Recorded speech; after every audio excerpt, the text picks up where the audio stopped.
Bismillahirrahmanirrahim. Assalamualaikum warahmatullahi wabarakatuh.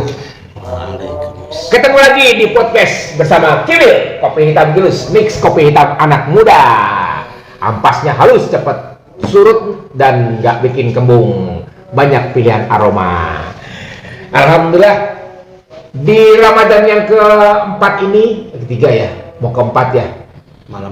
Malam keempat, alhamdulillah podcast kita akan membahas bersama narasumber yang tadi ngisi di Untaian Hikmah bersama Ustadz Samsul Hadi. Assalamualaikum Pak Ustadz. Waalaikumsalam warahmatullahi wabarakatuh. Tadi mohon maaf saya di perjalanan, tapi saya pantau kok di perjalanan. Wah luar biasa. Ini bicara soal tadi apa ya, puasa ya tadi ya, puasanya. Puasa. Saya tadi mendengar tentang puasanya, bagaimana Nabi Adam berpuasa, kemudian Nabi Ismail berpuasa ya.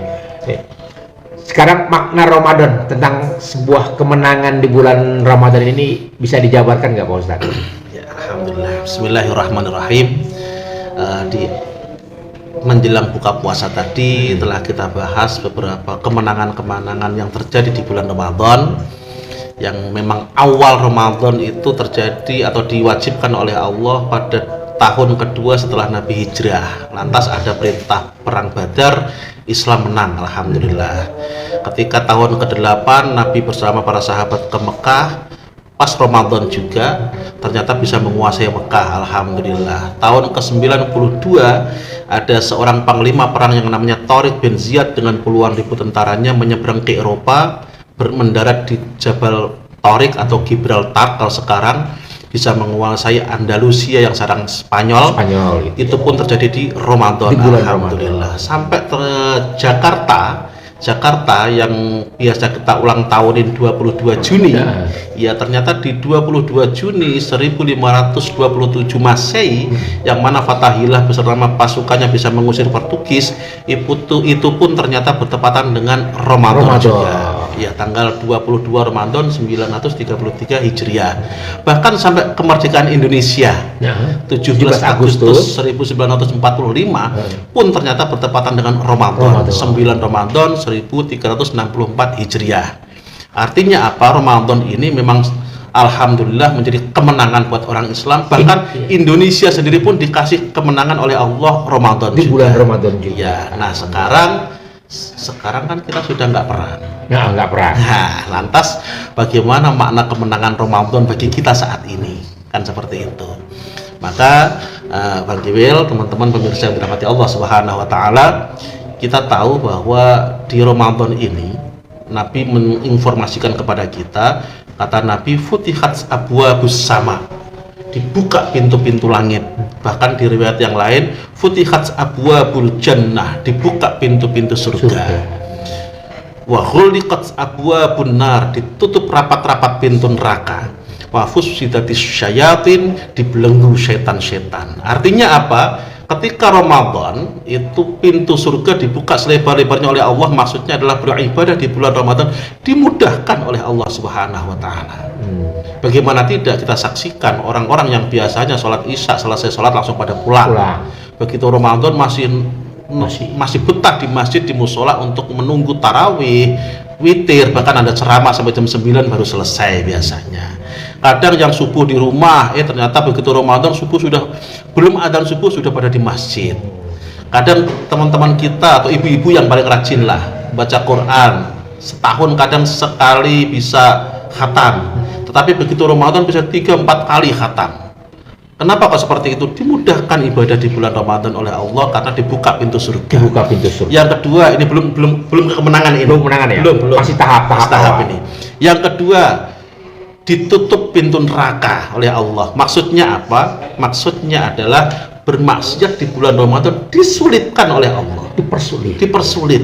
Kita ingat dulu sebelum pandemi, ya kan, tempat-tempat maksiat yang biasanya bisa buka sampai pagi, kata pemerintah jam 12 malam harus tutup. Sampai pemerintah saja digerakkan oleh Allah untuk menutup setengah malam. Belum lagi dari kesadaran mereka sendiri. Betapa banyak adik-adik kita yang terkadang di pinggir jalan, mereka nongkrong sambil mabuk, tapi ketika Ramadan apa kata mereka?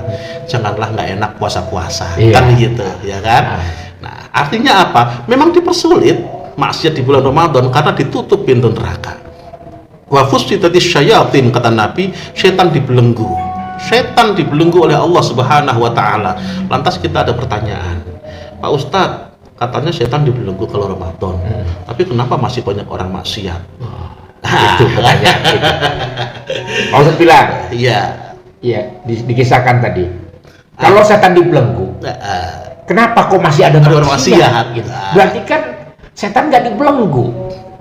Kan begitu kan kadang pertanyaannya. Pertanyaannya kan? seperti itu. Logikanya kayak gitu. Iya, sekarang kita Karena setiap kemaksiatan pasti berhubungan dengan setan gitu. Ayo kita urut-urutin. Oh, oke, ya. Ini makin rame nih ya. Iya. Oke, seperti biasa sebelum kita ngurut-ngurut jauh lagi, saya kasih informasi bahwa hari ini kita tetap akan memberikan giveaway setiap hari selama bulan Ramadan. Apa hadiahnya? Luar biasa. Paket lebaran yang sangat komplit, big. Pokoknya lihat aja nanti ya. Pertanyaannya akan saya lontarkan dan dijawab setelah akhir acara, dan kami akan umumkan langsung siapakah pemenangnya untuk 3 pemenang. Sabar ya, yang lain kita akan kirim hadiahnya lewat alamat yang telah disampaikan kepada kami semua yang ada di sini. Ingat, hadiah dipersembahkan oleh Kopi Hitam Gilus Mix Kopi Hitam anak muda. Ampasnya halus, cepat turun dan nggak bikin kembung. Banyak pilihan aroma. Oke, lanjut. Siap. Katanya Ramadan setan dibelenggu. Kenapa masih ada maksiat? Jawabannya begini, Bang Gibel. Jangan lupa, yang mengajak kita, yang mendorong kita untuk berbuat maksiat itu bukan hanya setan. Ada lagi satu lagi, namanya nafsu. Nah, 2 hal inilah yang selalu mendorong manusia untuk berbuat maksiat kepada Allah Subhanahu wa taala. Allah sudah menahan syaitannya. Sekarang tinggal kita masih punya nafsu, kuat nggak nahan ketika Ramadan. Inilah fungsi Ramadan. Makanya ada istilah Ramadan itu menahan hawa nafsu. Bukan hanya menahan makan minum, bukan hanya menahan hubungan seksual ketika siang Ramadan, tetapi menahan segala sesuatu yang menjadikan kita dosa kepada Allah Subhanahu wa taala harus kita tahan juga ketika Ramadan. Iya. Kenapa? Kita sudah dibantu oleh Allah setengahnya, yaitu syaitan sudah dibelenggu oleh Allah, tinggal nafsu. Masa masih itu ya. Bahkan kembali ke kisah zaman Rasulullah. Iya. Ada seorang sahabat bertanya ketika zaman perang begitu. Ya Rasulullah, adakah perang yang lebih besar? Ya. Yang lebih besar daripada perang Badar ini? Gitu. Oh, ada, kata Rasulullah, yaitu perang melawan hawa nafsu. Nah, mungkin ini berhubungan dengan arti sebuah kemenangan. Nah, itulah kemenangan yang sebenarnya. Ketika kita sudah dapat melewati atau menahan nafsu ini, inilah kemenangan Ramadan bagi kita. Jangan lupa, Bang Niwil, begini, kita kasih contoh lah. Emang bisa nafsu jalan sendiri kan seperti itu? Iya. Jangan lupa, nafsu ini sudah didampingi oleh syaitan selama 11 bulan. Syawal, Dzulqa'dah, Dzulhijjah, Muharram, Safar, Rabiul Awal, Rabiul Akhir, Jumadil Ula, Jumadil Akhir, Rajab, Sya'ban. 11 bulan syaitan mendampingi nafsu kita. Maka ketika Ramadan, syaitan dibelenggu pun terkadang nafsu masih bisa jalan sendiri. Oh, iya. Anggaplah ketika kita mencontohkan seperti anak-anak atau adik-adik kita yang main bola. Ketika mereka nggak dalam pertandingan, ketika mereka masih masa pelatihan, pelatih mereka ada di dalam lapangan.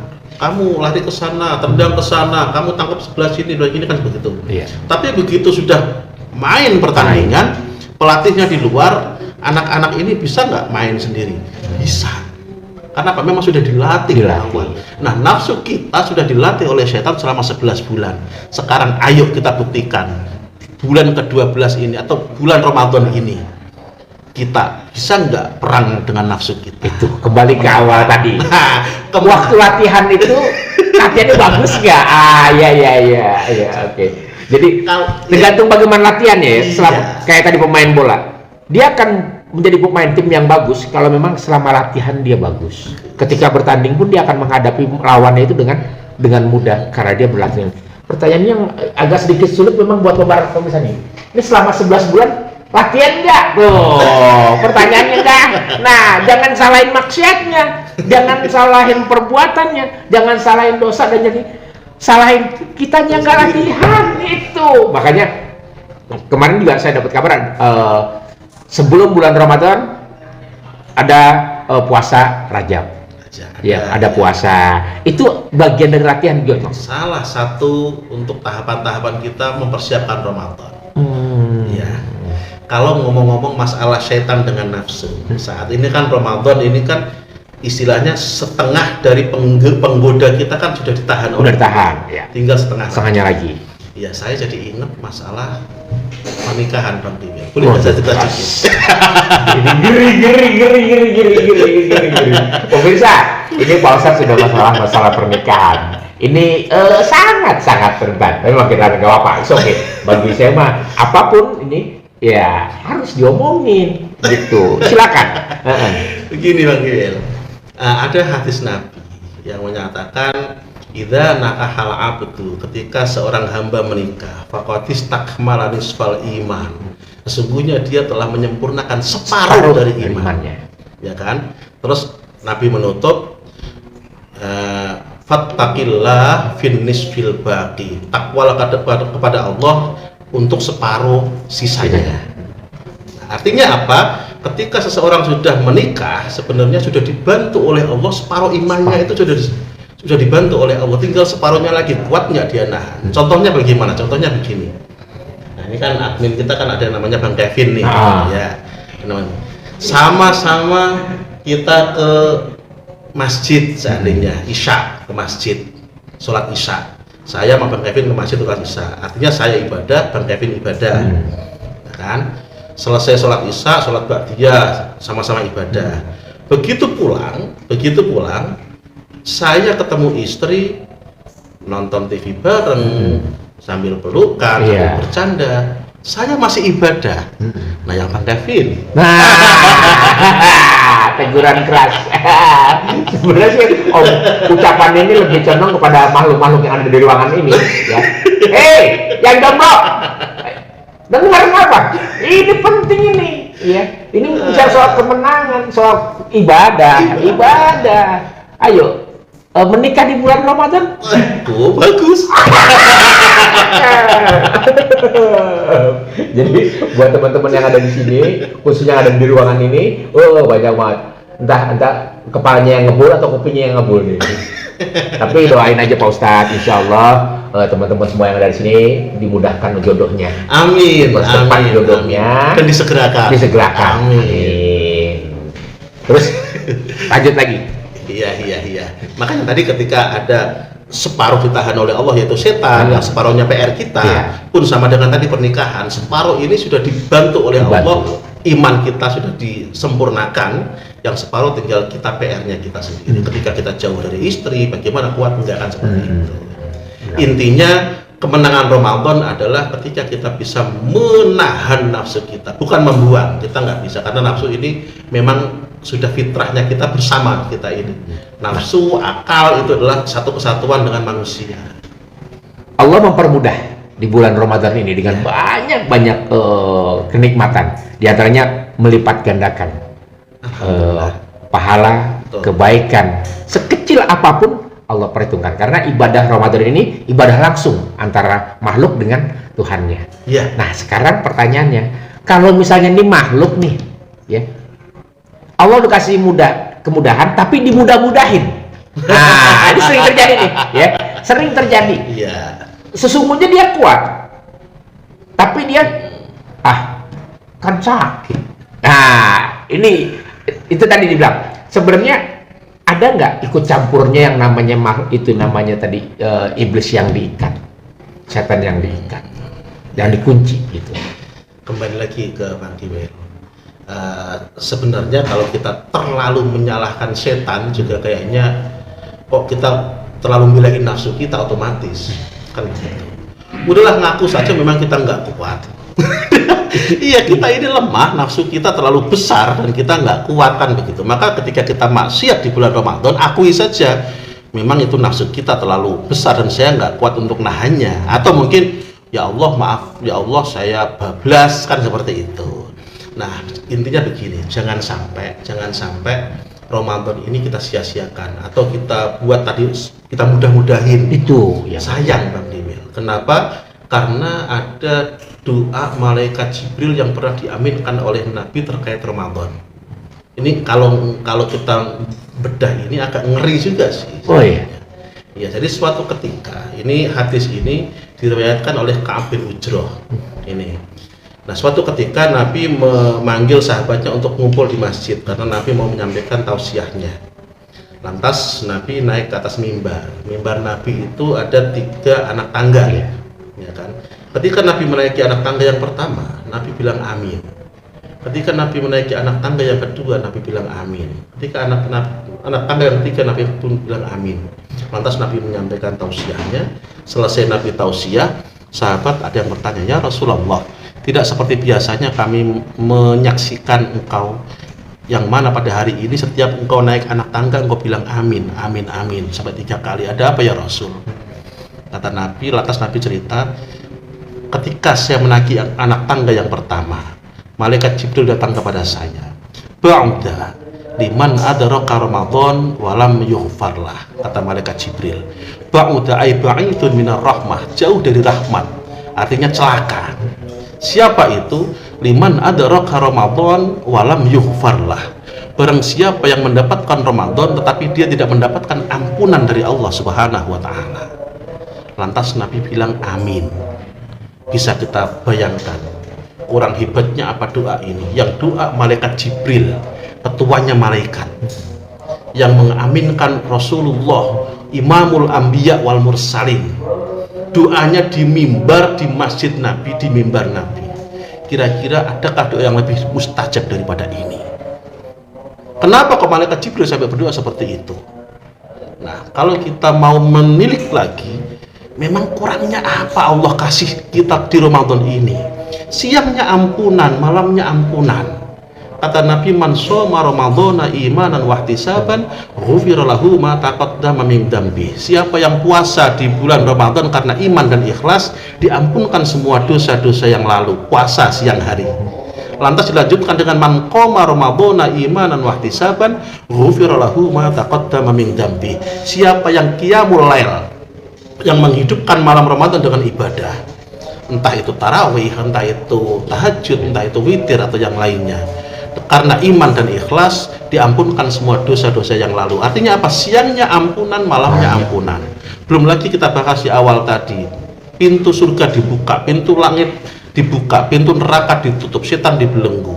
Belum lagi nanti di satu malam Ramadan ada satu malam yang namanya Lailatul Qadar, yang satu malam tersebut lebih baik daripada 1000 bulan. Maaf, bukan malam 1000 bulan. Kenapa? Karena Al-Qur'annya bilang khairun min alfi syahr, lebih baik, bukan sama, tapi lebih baik daripada 1000 bulan. Gitu. Malam keberapa itu? Wallahu a'lam. Kita nggak tahu karena memang itu rahasia Allah. Bisa malam 27, bisa malam ganjil akhir, bisa malam 10 akhir, bisa malam tengah, bisa malam awal, terserah Allah. Biar kita nggak pilih-pilih ibadah, kan gitu. Jangan sampai kita biasanya rajin, sekalinya malas pas Lailatul Qadar, kan jangan sampai.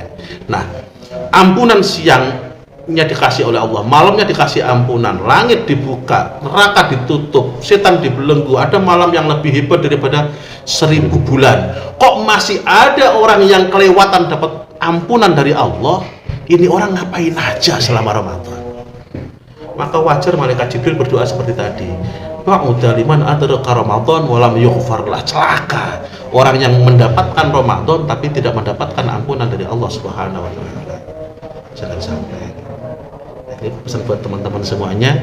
Ayo, ini kita masih panjang ini. Masih panjang. Masih beberapa hari lagi. Hari lagi. Panjang sekali.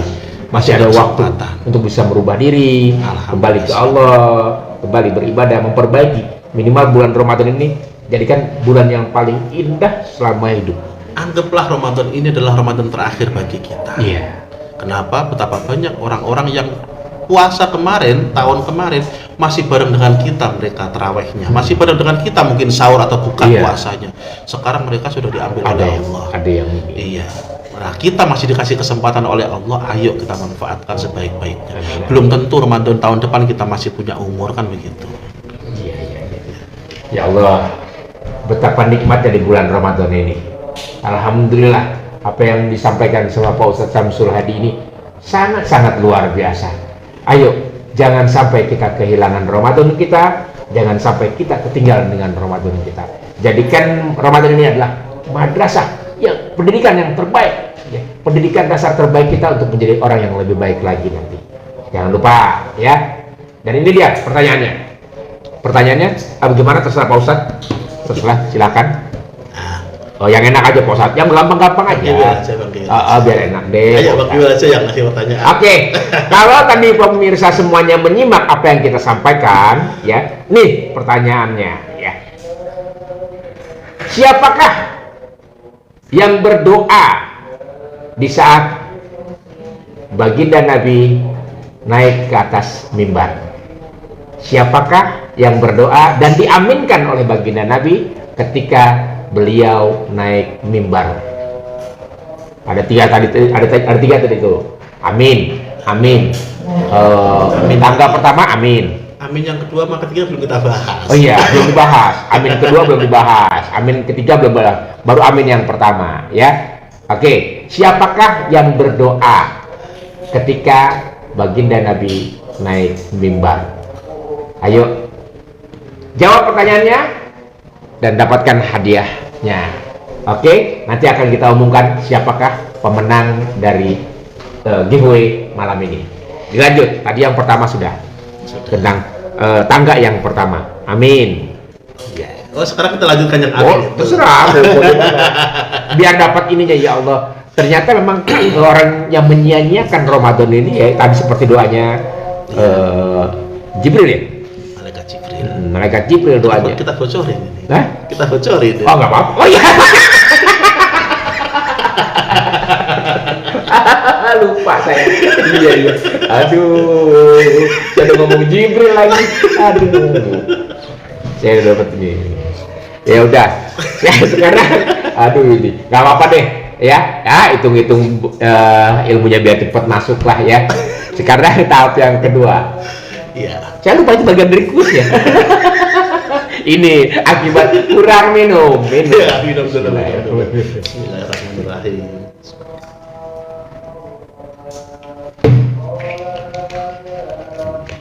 Siapakah yang berdoa ketika baginda Nabi ketika beliau naik mimbar? Jawabannya tadi, ya. Jangan diomongin Jibril. Iya, kemudian kasih tahu. Itu kan jawabannya. Oh iya, jawabannya Jibril. Oh iya udahlah. Ya, dilanjut. Oke. Selanjutnya, ketika Nabi naik ke atas anak tangga yang kedua, beliau pun bilang amin. Kenapa seperti itu? Malaikat Jibril pun berdoa pada saat itu. Apa kata beliau? Ba'uda liman dzukirta indahu wa lam yusalli 'alaika. Celaka, kata malaikat Jibril. Liman dzukirta indahu, bagi siapa saja yang namamu wahai Rasul disebutkan di hadapannya, akan tetapi dia tidak mau bersolawat kepadamu. Kenapa kok sampai seperti itu? Ini orang memang benar-benar nggak tahu terima kasih. Bagaimana tidak? Kalau kita menilik hadis qudsi, laula kalama khalaqtul aflaq, kata Allah. Kalau seandainya tidak akan ada engkau Muhammad, tidak akan aku ciptakan cakrawala dunia ini. Dunia ini diciptakan oleh Allah Subhanahu wa taala karena Allah mau menciptakan makhluk yang namanya Muhammad sallallahu alaihi wasallam. Termasuk kita. Maka ketika Nabi disebutkan di hadapan kita kok sampai enggak bersolawat, didoakan jelek oleh malaikat Jibril. Belum lagi ketika Nabi benar-benar diutus liutammi makarimal akhlak, untuk menyempurnakan akhlak. Belum lagi Nabi diutus ke dunia ini membawa iman, membawa Islam. Kita bisa tahu Allah, kita bisa bersujud kepada Allah Subhanahu wa taala. Dari siapa? Kan lantaran dari baginda Rasul Muhammad sallallahu alaihi wasallam. Karena itulah kok sampai ada orang yang tidak tahu terima kasih dan dia tidak mau bersolawat kepada Nabi, didoakan jelek oleh malaikat Jibril. Salah satunya lagi adalah ini orang benar-benar parah pelitnya. Kenapa? Kata Nabi, man shalla alayya sholatan wahidah sallallahu alaihi asyrat sholawat. Siapa saja yang bersolat kepadaku sekali saja, kata Nabi, maka Allah akan membalas dia dengan 10 kali lipat. Allah. Tuh. Masa mau doa sekali dibalas 10 kali kok masih nggak mau? Ini kan orang saking parahnya. Maka kata malaikat Jibril, ba'uda liman dzukirta indahu wa lam yusalli 'alaika. Celaka, ai ba'idun minar rahmah, jauh dari rahmat. Orang yang engkau disebutkan namamu di hadapannya tetapi dia tidak mau bersolawat kepadamu. Nah, ini anak tangga yang kedua. Sekarang anak tangga yang ketiga. Yang ketiga ya. Ya, Sebelum yang ketiga nih, saya kasih tahu buat semuanya. Lihat ya. Makanya dilatihlah. Ini bulan Ramadan, bulan yang sangat-sangat istimewa. Kadang-kadang kita bersalawat sendiri, Allah ganti, Allah kasih, Allah doublein. Ya, karena saya sudah pernah dapat ilmu dari guru tentang berdoalah, mintalah apa kepada Allah dan bersalawatlah. Nah, dan Allah akan kabul itu semua. Ya Allah, makanya mau ngapa-ngapain, mau ke rumah orang, mau punya hajat, mau ini berdoa dan bersalawatlah. Insya Allah Allah akan kabulkan semuanya. Amin. Ya. Ternyata Ramadan tadi doanya yang pertama dari malaikat Jibril. Minta kepada barang siapa yang mendapatkan Ramadan tapi tidak mendapatkan ampunan dari Allah, dia termasuk orang yang didoakan celaka. Jauh dari rahmat. Siapa yang disebutkan nama Nabi kok nggak mau bersolawat, dia pun termasuk orang yang didoakan celaka. Jauh dari rahmat. Ya, yang ketiga ini yang kadang kita agak miss gitu. Nah, ketika Nabi menaiki anak tangga yang ketiga, malaikat Jibril pun berdoa, ba'uda liman adraka abawahul kibara au ahadahuma walam yudkhilahul jannah. Celaka atau jauh dari rahmat, celaka. Siapa dia? Orang yang mendapatkan kedua orang tuanya dalam keadaan tua renta atau salah satunya saja, akan tetapi orang tua ini tidak dapat menjadikan dia masuk ke dalam surga. Na'udzubillah tsumma na'udzubillah. Orang tua yang dari kecil di dalam perut kandungan selalu kita disayang, dijaga dengan sepenuh hati, ikhlas. Ketika lahir taruhannya nyawa. Ketika kita tidak bisa apa-apa, disuapin sesuap demi sesuap, nggak bisa ngomong, kita diajarin ngomong, nggak bisa jalan, kita ditatih satu langkah demi satu langkah, diajarin seperti itu. Begitu besar orang tua kita makin tua, makin renta, justru kita sia-siakan. Dulu ketika kita bayi nggak bisa apa-apa, kita digendong. Dulu ketika kita nggak bisa jalan, kita ditatih-tatih untuk berjalan. Dulu ketika kita kecil, kita selalu dipeluk, digendong dan yang lain sebagainya. Begitu orang tua kita makin sepuh, makin loyo, kitanya makin kuat, justru kita makin menjauh dari orang tua. Na'udzubillah tsumma na'udzubillah. Ini orang tadi kembali lagi ke poin yang kedua, tidak ada rasa terima kasih. Ini makanya wajar sampai malaikat Jibril berdoa seperti itu. Celaka bagi orang yang mendapatkan kedua orang tuanya dalam keadaan tua renta atau salah satunya saja, tetapi orang tua tersebut tidak dapat menjadikan dia masuk ke dalam surga. Na'udzubillah tsumma na'udzubillah. Inilah Bang Giwil, terkadang kita itu ini terkait dengan Ramadan ya. Iya. Terkait dengan Ramadan. Orang tua kita zaman dulu ngajarin kita, setelah kita puasa, setelah kita hak-hak dengan Allah kita penuhi, terus dengan sesama jangan lupakan orang tua. Karena itulah yang di jauh-jauh biasanya pada mudik. Mudik itu untuk apa? Ini kan dilema sekarang ini. Dilema sekarang ini. Ya udah mau gimana lah. Dilarang mudik dilarang, nggak boleh pulang kampung. Pulang kampung boleh, tapi mudik boleh. Masalahnya dilema nih sekarang kan tadi yang dibilang pada langkah yang ketiga diaminkan sama baginda Nabi Allah Nabi Muhammad SAW. Betapa terunya di bulan Ramadan ini kalau sampai kita menyia-nyiakan orang tua. Nah, kita pengen pulang kampung nih, pulang kampung tapi kan nggak boleh. Nah, ini kan dilema. Kalau alasannya kan mempergunakan ada teknologi, ada kamera, ada video, bisa video call, bisa. Namun kan bertatap muka, berpelukan itu lebih afdol, lebih melekat ketika melihat bagaimana keadaan orang tua, rumah, bisa melihat semuanya gitu. Biasanya kan kalau lewat video call kan basa-basi. Ibu sehat, terus makan belum, minum lagi mau izin ya, kelihatan banget. Beda dengan orang pulang kampung. Ketemu langsung kan beda. Nangisnya beda, sedihnya beda. Sebenarnya sedih sebenarnya.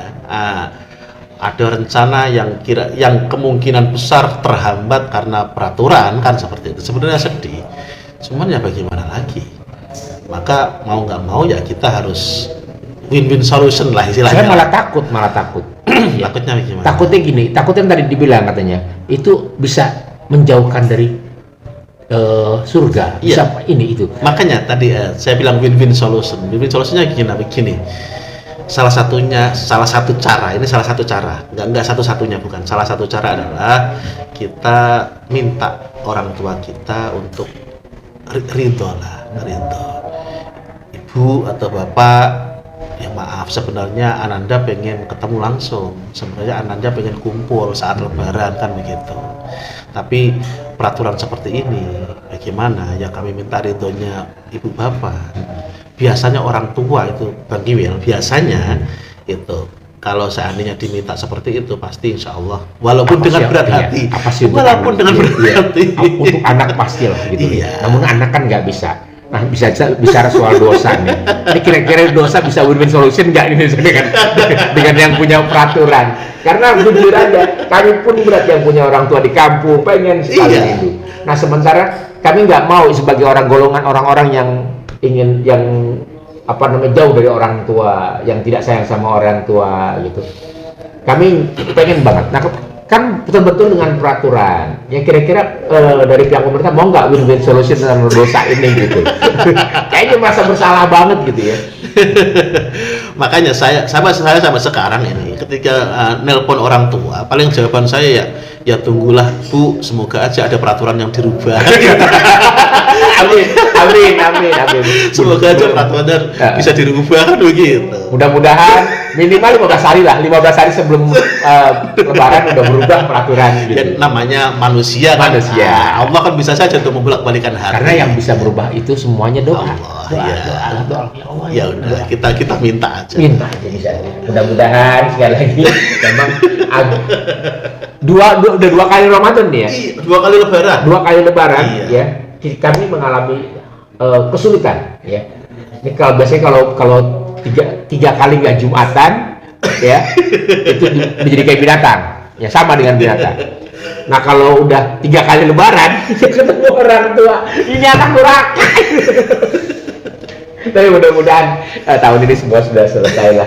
Jangan sampai begitu durhaka semua gara-gara pulang kampung. Semoga semuanya baik-baik saja. Amin. Yang orang tua juga baik, kitanya bisa berbakti, dan yang punya kebijakan juga semoga bisa ngerti lah. Nah, lebih baik mana nih Pak Ustadz? Ngelawan orang tua apa ngelawan pemerintah? Nggak ada yang baik. Bingung juga. Nggak ada yang baik. Mau kesana orang tua gitu. Pulang nggak mau, pokoknya kangen, pengen pulang. Tapi kan peraturan bagaimana? Nurut sama orang tua apa nurut pemerintah? Orang tua aja. Ya Allah. Yang pasti dilema juga ya tadi ya. Dilema juga. Iya. Sekarang Pak Ustadz gimana? Melawan orang tua ya salah, Iya. melawan pemerintah juga salah. Oh, salah Iya, juga. Udahlah, jangan. Makanya kembali Kan orang tua kan tadi kan Pak Ustadz bilang yang melahirkan. Kan pemerintah nggak melahirkan, yang menyusui. Makanya doa kita kan tadi, semoga Allah membalikkan hati dan Iya, itu aja lah. Cari aman aja. iya. Tapi makin dewasa ya, semakin dewasa juga mungkin orang tua menyadari akan Amin. juga informasi mengenai pandemi ini juga sudah sampai ke orang tua yang ada di kampung. Mudah-mudahan orang tua di kampung ya tadi bilang Bisa ngertiin lah dan ridho. kita tidak bisa ini tapi mengharapkan ridho dari orang tua. Karena ridhonya orang tua ridhonya Allah. Ridho Allah fi ridhol walidain, ridho Allah di dalam ridho kedua orang tua. Jadi dia berharap kepada orang tua, ibu, bapak, ya, yang punya anak jauh, ya. Ridho kan, ya ikhlaskan, karena memang pada dasarnya intinya anak juga pengen ketemu. Sebenarnya semuanya kepengen normal kayak dulu lagi sebenarnya. Cuman ya kembali lagi tadi ini karena ada hal yang di luar kendali kita, ya udah. Ya. Minta kepada bapak ibu untuk ridho, ikhlas. Kita nggak bisa pulang kampung, tapi jangan khawatir, transferan tetap.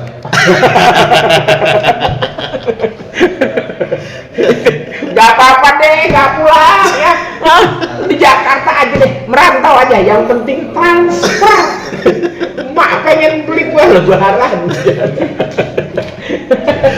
Ya, ya, itulah. Memang zaman semakin ke depan semakin rapuh. Ya. Dunia ini semakin rapuh karena jujur aja kayak sekarang ini mungkin beda dengan zaman baginda Nabi Muhammad SAW. Ketika beliau bertempur, ya, dengan dakwahnya semuanya gitu. Dan sekarang ini memang kita bukan zaman Nabi. Namun pertempuran ini seperti digambarkan. Apa kata baginda Nabi bahwa ada perang yang lebih dahsyat, yaitu perang melawan hawa nafsu. Ya. Nah disinilah kita diajarkan minimal ya tadi berperang dengan hawa nafsu melawan pandemi ini pun bagian dari ibadah. Iya. Bagian dari ibadah. Begini Bang Demir, Islam itu menghargai pengetahuan seseorang. Salah satunya tadi ketika ada pandemi ini yang paling berkompeten adalah kan tenaga medis atau dokter untuk menentukan ini bahaya atau tidak. Gitulah. Jangankan hanya kalau dulu waktu awal-awal pandemi saya selalu mensosialisasikan kepada para jamaah, jangankan hanya soft yang berjarak, yang merapatkan soft itu sifatnya sunnah bukan wajib, ya kan? Jangankan hanya memakai masker, jangankan hanya ke masjid yang dimintanya yang sehat-sehat saja, yang sakit nanti dulu, gitu. Yang rukun Islam saja, rukun Islam apa itu? Puasalah contohnya. Puasa Ramadan itu wajib dan rukun Islam, semua sepakat, ya kan? Tetapi ketika seorang yang ahli bilang, Pak, Bapak tolong jangan puasa dulu ya, kalau Bapak puasa, Bapak bisa lebih bahaya lagi penyakitnya ini. Jadi berapa lama dok? Ya paling nggak 3 hari lah, Bapak jangan puasa dulu. Kira-kira boleh nggak kita nggak puasa? Tanya, ayo boleh nggak puasa? Yang ngomong dokter. Yang ngomong dokter. Ayo boleh nggak? Dia ngelarang kita untuk berpuasa. Puasa itu kan bagian dari ibadah. Berserah. Bukan bagian lagi. Iya. Itu udah kewajiban dari Islam. Iya. Boleh nggak dia nggak puasa? Dikodok nanti setelah Ramadan, setelah selesai atau setelah dia sehat. Jatuhnya mungkin faktor alasan kali ya. Puasa itu. Bukan. Artinya begini. Ketika seseorang yang ahli sudah membuat fatwa dan fatwanya ini keluar dari seseorang yang berkompeten tadi, yang ahli tadi, agama mengakui boleh dia nggak puasa, dosa nggak dosa, dan nanti setelah Ramadan boleh dikodok. Boleh dikodok. Iya. Kenapa kok seperti itu? Karena yang ngomong orang yang berkompeten. Nah, masalah pandemi ini, kenapa tadi saya bilang ya udahlah, gitu.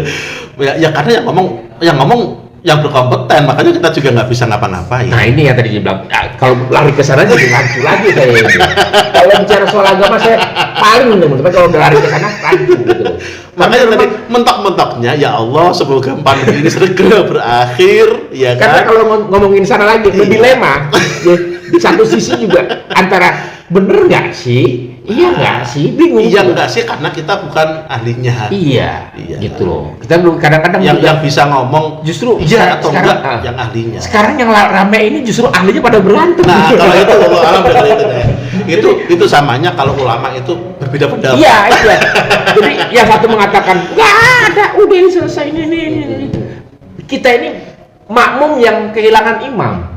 Ini Pak imamnya mana kok kosong gitu imam gitu. Kalau di dalam agama Bang Dewi, kalau dalam agama boleh mengikuti pendapat ahli walaupun berbeda dengan ahli yang lain. Contoh, kita ada 2 ulama berbeda pendapat. Yang penting dia beneran ulama yang bener. Kita ngikut salah satu nggak apa-apa. Silahkan mengikut yang iya apa yang enggak. Masalahnya yang punya wilayah atau ulil amri kita mengikuti yang iya. Dan ternyata Al-Quran juga mengatakan bahwa kepada ulil amri kita juga taat juga. Atiullah wa atiur rasul wa ulil amri minkum. Itu masalah. Jadi termasuk dosa, kesalahan. Nah, misalnya artinya kita ambil yang pendapat mayoritas. Misalnya katanya, ya saya salah nih berpendapat gitu. Gimana? Oh, makan sendiri itu dosa. Kita udah ngikutin loh. Saya kadang-kadang apa ya? Cari-cari yang kayak gitu, cari-cari aman karena bro, ini kejadian. Beratnya ulil amri, beratnya pemerintah. Jangan sampai dia mempunyai kebijakan yang ternyata jauh dari ketepatan kan, jangan sampai. Saya pernah kejadian ini Pak Ustadz, sangat-sangat memilukan buat saya gitu ya. Ketika Jumatan gitu ya. Jumatan saya beberapa kali itu Jumatan sholatnya masih jarang-jarang, oke lah. Ya, pandemi ya. Dan itu diumumkan sekali. Dalam bicara soal logika akal manusia, saya yang normal ya. Itu BKM mengatakan bapak-bapak yang sakit sholatnya di rumah saja. Benar-benar nggak? Kalau pengumuman langsung nggak pernah. Dia sebelum ini ya, bu ya, darah kalau orang tua yang sakit di rumah saja. Berarti yang sholat itu orang sehat. Kan berarti yang sholat itu orang sehat. Kan benar. Yang kedua, jangan lupa protokol kesehatan. Satu, memakai masker. Kedua, menjaga jarak. Nah, yang ketiga, mencuci tangan. Dalam logika saya, ya, beliau mengatakan jangan lupa mencuci tangan. Saya bilang, hei, Anda buta. Kenapa? Kita nggak cuci tangan. Cuci muka, cuci mulut, cuci kuping, cuci hidung, cuci kaki, cuci semuanya. Bukan tangan saja. Beliau bilang, cuci tangan. Oh, jaga jarak. Saya bilang, oke, jaga jarak. Ketika itu saya sholat Jumat. Iya. Memang sholat Jumatnya jaga jarak. Tapi ketika pembagian besek, nasi selesai sholat Jumat, na'udzubillah, semua na'udzubillah. Kelihatan itu. Mau marah bagaimana sama DKM? DKM yang menyiapin. Jangan lupa Bang Kiwil, begini. Kita ambil tengah lagi lah. Iya. 3M itu, protokol kesehatan itu untuk orang Indonesia, bahasanya. Bahasa Indonesia untuk orang Indonesia. Nah, orang Indonesia nggak semua beragama Islam, makanya pakainya cuci tangan, bukan wudu. Nah, kita udah wudu ya udahlah. Nah, itu kenapa kita masih nurut aja yang gitu. Yang anehnya kan gitu. Maksudnya lisan itu kan seharusnya dipertanggungjawabkan. Ya. Kalau misalnya lisan dipertanggungjawabkan, oke, jaga jarak, selesai sholat Jumat ya udah, pulanglah sendiri-sendiri. Nggak ngumpul ngambil nasi gitu. Nah, ini yang saya bilang, ini DKM-nya tadi ngomong tapi dipatahkan pada saat selesai sholat Jumat. Dan itu lokasinya memang di wilayah masjid. Ini yang saya pikir sebenarnya antara iman, akhlak, ya, sama peraturan saya bingung. Mereka lebih taat kemana, ke imannya, ke akhlaknya, atau ke ini yang membuat saya jujur aja, Pak Ustadz. Kadang-kadang dilema. Saya lah korbannya, ya, korbannya. Kenapa? Pak Ustadz kan saya tahu kan saya sebagai seorang selebritis, gitu loh. Ketika saya sholat Jumat, orang jaga jarak dengan saya, oke lah. Saya paham ini pandemi, gitu loh. Tapi tolonglah, kalau habis sholat Jumat, foto bareng jarak jauh lah. Nggak logika buat saya. Pak, Bapak tadi ini dalam jaga jarak, sekarang keluar dari masjid foto bareng sama saya nempel. Terus apa? Sampai saya punya pikiran sendiri. Saya nggak mau foto di masjid. Kenapa? Saya terlalu naif, terlalu munafik. Di dalam saya jaga jarak, ketika sholat jaga jarak, ketika foto bareng kok rapat. Berarti ibaratnya saya bilang sama Allah, ya Allah, saya munafik banget. Kenapa? Di depan orang saya takut, makanya saya melanggar perintahmu, tapi di belakang ini saya melanggar. Itu yang makanya saya kalau kemana-mana sholat Jumat, udah nggak mau ngapa-ngapain, ada foto bareng saya bukannya sombong, tapi menghindari itu. Kadang-kadang orang berpikir, kira foto intinya konsisten menjaga akhlak lah. Iya. Kalau memang jaga jarak terus. Seharusnya. Namun yang terjadi kan ya tadi mungkin sudah aman di sana gitu atau gimana. Tapi kalau sudah aman ya nggak perlu jaga jarak dong. Tapi tetap gitu ya. Iya, itu dilema sekarang ini buat saya. Oke, baiklah. Pertanyaannya dari kopi hitam Gilus Mix kopi hitam anak muda, ampasnya halus, cepat turun dan nggak bikin kembung. Banyak pilihan aroma. Oke, pertanyaannya sudah kita beritahu tadi. Ada muncul nggak pertanyaannya? Pertanyaannya yaitu Siapakah yang berdoa ketika Nabi menaiki mimbar dan diaminkan? Siapa namanya? Tadi beliau sudah menyebutkan Jibril gitu, nggak masalah. Oke.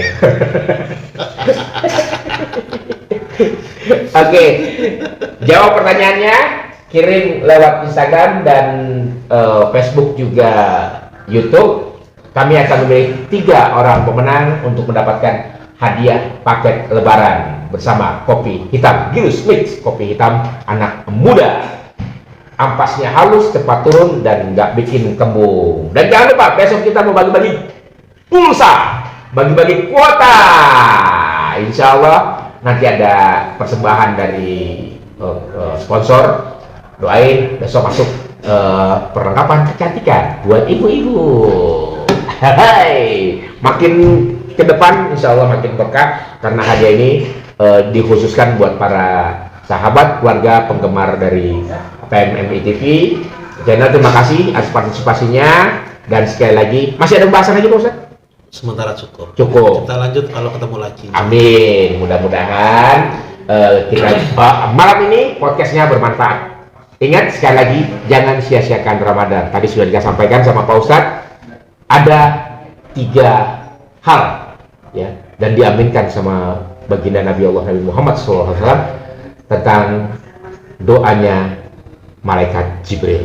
Ingat, itu pesan, jangan kau sia-siakan Ramadan, jangan buang-buang waktu dengan Ramadan, manfaatkan itu sebaik-baiknya, dan jangan lupakan kedua orang tua kita. Oke, baiklah. Yang berdoa ketika baginda Nabi Muhammad SAW naik mimbar, siapakah yang berdoa? Oke, cakep. Siapakah namanya? Kita mau ini langsung. Yang mana nih? Yang paling bawah. Widih. Yang mendapatkan hadiah kopi hitam Gilus Mix, kopi hitam anak muda. Ampasnya halus, cepat turun, dan nggak bikin kembung. Banyak aroma pilihan. Yang pertama adalah Ledox Group. Iya, Ledox Group. Grab atau Group? Ledox Groups. Oke. Wow, Woro, aku kenal ini. Oke. Yang kedua adalah Ivan. Apa nih ini? Ivan Zaini. Selamat. Kemudian Woro Mediawati. Nih, saya kenal kok sama Woro ini. Ini kalau nggak salah dia wartawan. Salah seorang wartawan media infotainment. Kenal banget saya. Makasih udah, ternyata orang dari media infotainment semuanya nonton. Alhamdulillah, mudah-mudahan. Tapi jangan lupa buat para pemenang segera kirim alamat ke kita, karena hadiah akan kami kirim langsung ke alamat. Insya Allah hadiah ini bermanfaat buat keluarga dan pemenang. Ya, terima kasih banyak Pak Ustadz. Insya Allah next time kita bertemu lagi. Amin. Saya doakan mudah-mudahan Pak Ustadz panjang umur, sehat selalu, berkah di dunia wal akhirat. Saya Kiwil bersama kopi hitam Gilus Mix, kopi hitam anak muda. Ampasnya halus, cepat turun, nggak bikin kembung, banyak pilihan aroma. Saya Kiwil. Wassalamualaikum warahmatullahi wabarakatuh. Waalaikumsalam warahmatullahi wabarakatuh.